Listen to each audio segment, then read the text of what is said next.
ఈరోజు కుప్పంలో జరిగిన దారుణమైన సంఘటన నిజంగా ఆడవాళ్ళం అందరం కూడా సిగ్గుపడాలనే చెప్పాలి.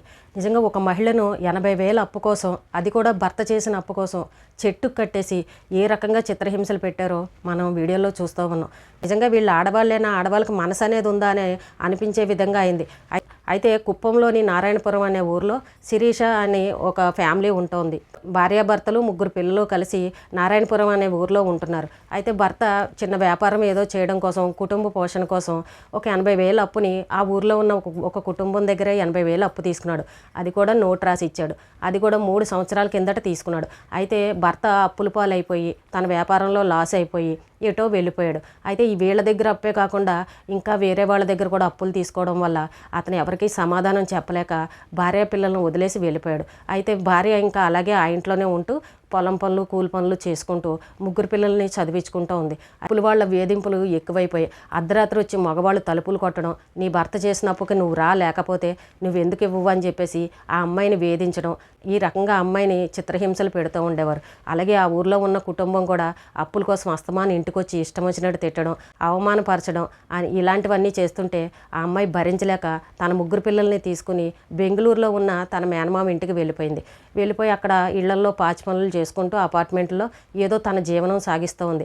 అయితే తనకున్న 3 పిల్లల్లో పెద్ద కూతురికి హ్యాండిక్రాఫ్ట్ అంట. ఆ అమ్మాయికి కొంచెం కాలు అది బాగోదు. సర్లే అని చెప్పేసి అలాగే 3 పిల్లల్ని చూసుకుంటూ పాపం పోషించుకుంటుంది. ఇప్పుడు స్కూళ్ళు తెరిచారు కదా, ఆ పెద్ద పాప టీసీ ఇక్కడ ఈ ఊర్లో ఉండిపోయిందంట స్కూల్లో. ఆ టీసీ కావాలని అక్కడ బెంగళూరులో ఉన్న స్కూల్లో వాళ్ళు అడుగుతున్నారు. ఆ అమ్మాయి ఈ నారాయణపురంలో ఉన్న స్కూల్ మేడంకి ఫోన్ చేస్తే, అమ్మ నువ్వు వచ్చి సంతకం పెట్టి తీసుకుని వెళ్ళాలి, ఇవ్వడానికి నువ్వు రాకపోతే ఇవ్వడానికి అవ్వదని చెప్తే ఆ అమ్మాయి ఆ టీసీ తీసుకోవడం కోసం అని ఊర్లోకి వచ్చింది.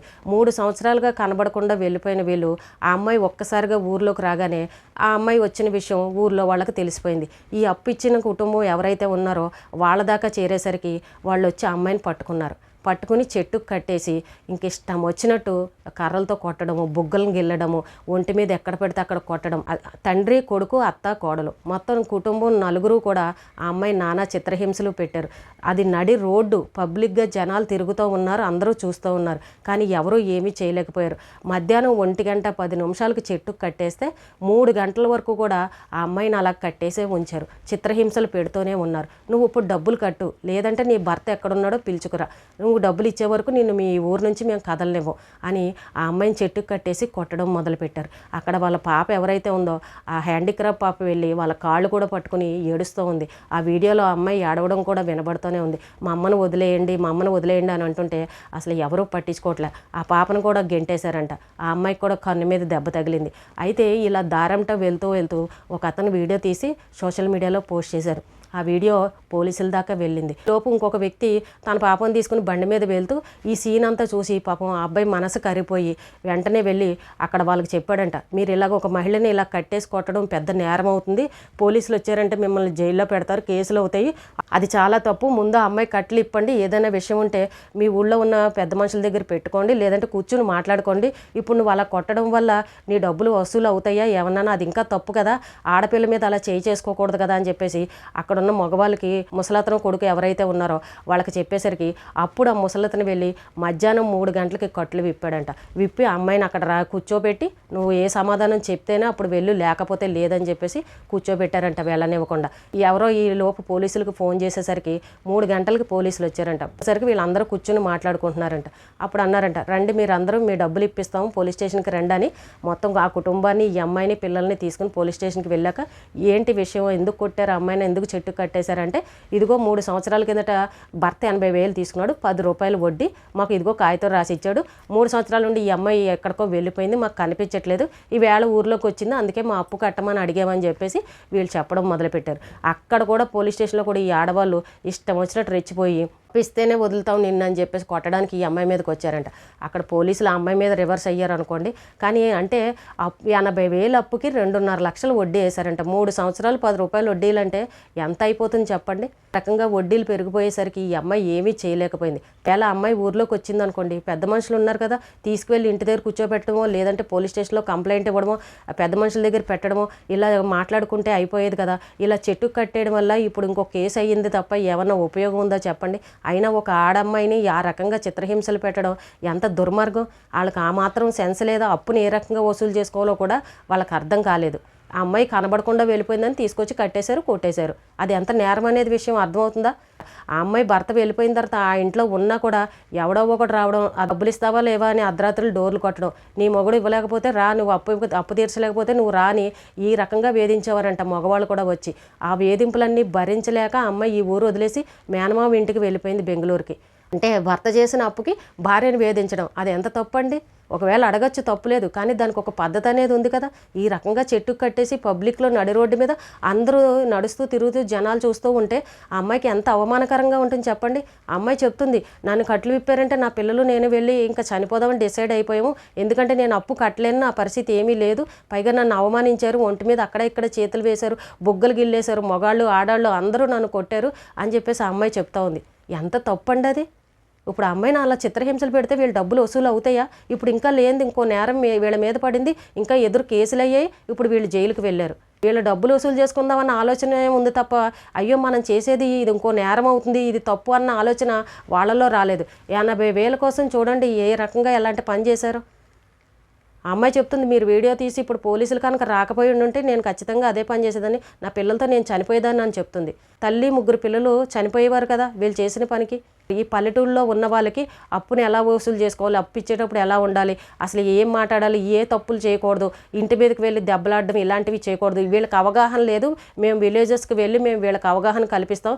పల్లెటూరులో ఏంటి అని అంటే నోటు మాట మీద తీసుకుంటూ ఉంటారు, ఇలా నోట్లు రాసి వడ్డీలు ఎక్కువ తీసుకుంటూ ఉంటారు. ఎంత వడ్డీ అన్నా సరే వీళ్ళ అవసరానికి వాళ్ళ దగ్గర తీసేసుకుంటూ ఉంటారు. అది కూడా తప్పే. అంతంత వడ్డీలు వేసినా కూడా అది కూడా తప్పే. వాళ్ళకి తెలియదు పల్లెటూరు వాళ్ళకి. ఎంత అంటే అది వస్తువులు పెట్టి తీసుకోండి. కొంతమంది ఇత్తడి బిందులు, ఇత్తడి చెంబులు కూడా తాకట్లు పెట్టి అప్పులు తెచ్చుకునే వాళ్ళు ఉంటారు, ఇళ్ళ దగ్గర ఆడవాళ్ళు అలాంటివి కూడా చేస్తూ ఉంటారు. అవి మళ్ళీ తీసుకువెళ్ళకపోతే ఇంకా వస్తువు ఉంచేసుకుంటారు, లేదంటే నువ్వు ఎందుకు పట్టుకెళ్ళవని దెబ్బలాట్లు ఇలాంటివి చాలా జరుగుతూ ఉంటాయి. కానీ ఇది మరీ దారుణమైన సంఘటన. ఒక మహిళని ఇలాగా నడి రోడ్డు మీద పబ్లిక్లో జనాలు చూస్తూ ఉండక అలా కట్టేసి కొట్టడం ఎంత తప్పండి. అలాగే చంద్రబాబు నాయుడు గారు స్పందించడం జరిగింది, హోమ్ మినిస్టర్ గారు మాట్లాడడం జరిగింది, పిల్లల్ని కూడా చదివిస్తామని చెప్పారు.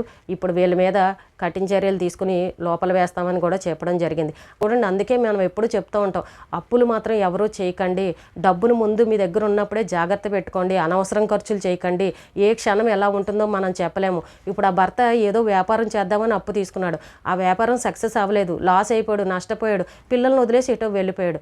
ఇప్పుడు అదంతా భారం అంతా భార్య పైన పడింది. అలాంటి పరిస్థితి ఏ ఆడవాళ్ళకి కూడా రాకూడదు. అందుకే ముందే జాగ్రత్తగా ఉండండి అని చెప్తూ ఉంటాం. చూసారా అండి, ఇప్పుడు 3 పిల్లల్ని అమ్మాయి పోషిస్తుంది అని అంటే ఎంత కష్టంగా ఉంటుంది. ఓ పాప హ్యాండిక్రాఫ్ట్, ఇప్పుడు ఆ పిల్లల్ని చదివించుకోవాలి, ఇక్కడ ఉంటే వీళ్ళ కాకుల్లాగా పొడుస్తున్నారు అప్పుల వాళ్ళు. పోనీ ఎక్కడో చోట తలదాచుకుంది మేనమామ ఇంట్లో అంటే ఎవరో మేనమామ పాపం ఆదుకుని చూస్తున్నారని అంటే అక్కడ నుండి పొరపాటున ఇక్కడికి వచ్చినందుకు, స్కూల్ టీసీ కోసం వచ్చినందుకు ఈ అమ్మాయి ఈ రోజున దొరికిపోయి ఈ రకంగా చిత్రహింసలు భరించింది. నిజంగా ఇలాంటి కష్టం ఎవ్వరికీ రాకూడదు. ఇంకొకసారి ఇలాంటి సంఘటన ఎక్కడా కూడా జరగకూడదు. ఎప్పుడైనా సరే మన సంసారాల విషయంలో, అప్పుల విషయంలో ఇంతంత వడ్డీలకు అప్పులు తీసుకోకండి ఎవరి దగ్గర కూడా. మన అత్యవసరం తప్పక తీసుకున్నామని కొంతమంది చెప్తూ ఉంటారు. అది మీ ప్రాణానికి ఎంత ప్రమాదమో తెలుసా అండి. అసలు కంటే వడ్డీ పెరిగిపోతుంది. ఇప్పుడు చూడండి, వాళ్ళు తీసుకుంది 80,000, కానీ ఇప్పుడు 2.5 లక్షలు కట్టాలని చెప్తున్నారు అక్కడ వాళ్ళు. ఇప్పుడు చెప్తూనే ఉంటా, అప్పు తీసుకున్నామంటే అవతల వాళ్ళకి మనం లోకు అయిపోతాము, వాడు ఎన్ని మాటలన్నా అంటాడు, మనం భరించాల్సిందే అని నేను చాలాసార్లు చెప్పాను. ఇప్పుడు చూసారా, ఆ అమ్మాయి భర్త చేసిన అప్పుకి అమ్మాయి ఇప్పుడు ఎన్ని అవమానాలు భరించిందో. ప్రతి మొగాడు వచ్చి ఏదో ఒకటి అంటూ ఉన్నాడంట, అర్ధరాత్రి వచ్చి తలుపులు కొట్టడం అంట. నిజంగా ఇలాంటి కష్టం ఏ ఆడవాళ్ళకి కూడా రాకూడదు. అందుకే చెప్తాను, ఆడవాళ్ళు డబ్బులు ఖర్చు పెట్టే విషయంలో చీరలని, నగలని ఇలాంటివి వాటికి డబ్బును వృధా చేసుకోకండి. మనకి ఎప్పుడు ఏ అవసరం వస్తుందో తెలియదు. అన్ని రోజులు ఒకేలాగా ఉండవు. ఈ వేళ బాగుంటే రేపు ఎలా ఉంటామో తెలియదు. కాబట్టి డబ్బును జాగ్రత్త పెట్టుకోండి. ఒకరి దగ్గరికి వెళ్ళి మనం అప్పు తీసుకునే పరిస్థితి అస్సలు ఉండకూడదు. ఇప్పుడు భర్త సంపాదించినా పొదుపు చేసి చక్కగా సంసారాన్ని నడిపించేది ఆడవాళ్ళ చేతిలోనే ఉంటుంది. ఒకవేళ భర్త జల్సాగా ఖర్చు పెట్టినా కూడా భార్యలు వాదించి వద్దు ఈ ఖర్చు ఆపండి అని చెప్పేసి వాళ్ళకు కూడా చెప్పి మనం రూపాయిని జాగ్రత్త పెట్టాలి. అది చక్కగా సంసారం చేసుకోవడం వల్ల మనకే మంచిది. ఎవరి చేత కూడా మాటలు అనిపించుకునే పరిస్థితి ఉండదు.